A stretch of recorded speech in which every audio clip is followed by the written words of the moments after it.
Have you ever found yourself trapped in a corner at a party, nodding politely as someone gives you a highly detailed weather report or breaks down their entire weekend itinerary?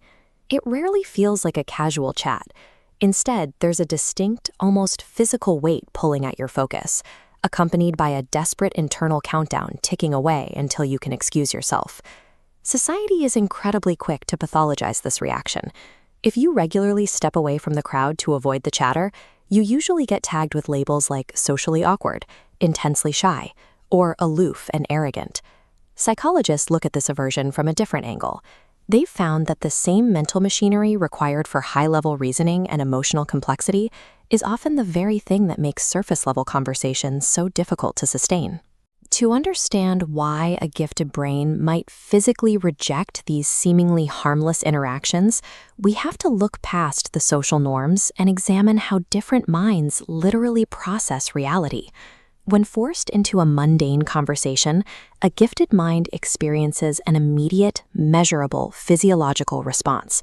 It quite literally feels exhausting. This is linked to high social sensitivity.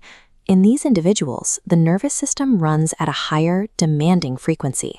Small talk demands heavy biological effort.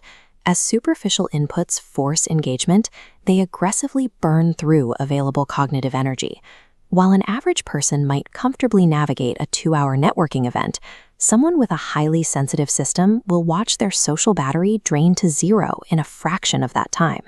The fatigue you feel when talking about the weather is a literal biological energy drain caused by an overactive nervous system. You don't have a bad attitude. You are simply running out of power. Because energy is so heavily taxed, a highly intelligent brain will inevitably look for ways to optimize its resources during social encounters.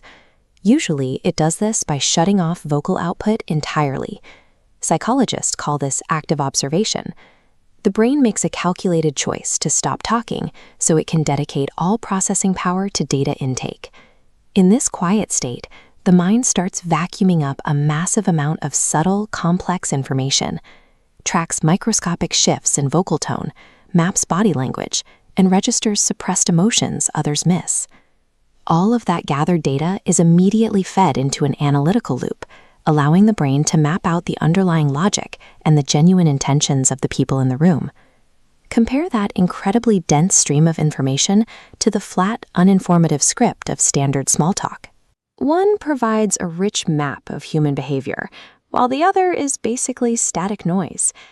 That familiar quietness in a group setting is the result of a brain strategically engaging in high-level, complex observation. This brings us down to the deepest layer of the high IQ mind. At its core, a gifted brain operates in a state of constant, rigorous internal analysis, a mind that is perpetually moving, comparing, and synthesizing information even when the environment around it is stagnant. It naturally operates on a principle known as cognitive reflection. Because the brain is always running, it develops an inherent unyielding demand for profound meaning and new, challenging ideas to process. As a direct result of this continuous analytical state, gifted minds hold a much higher standard for human connection. They have little interest in maintaining dozens of shallow acquaintances.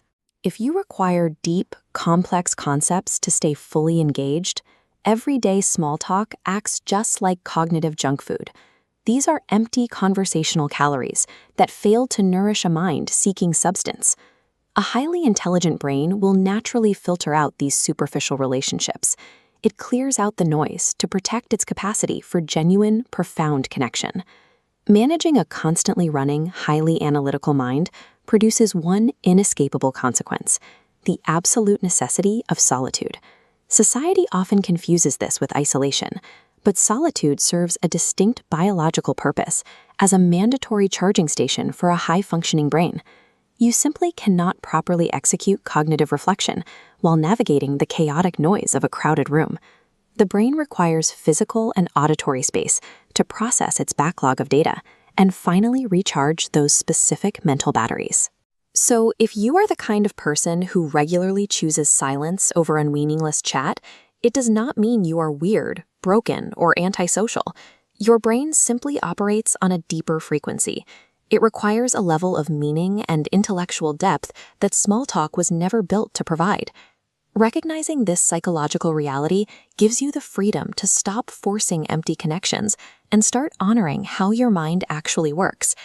If this helped you understand yourself a little better, hit that subscribe button and let's keep exploring these hidden layers of human behavior together.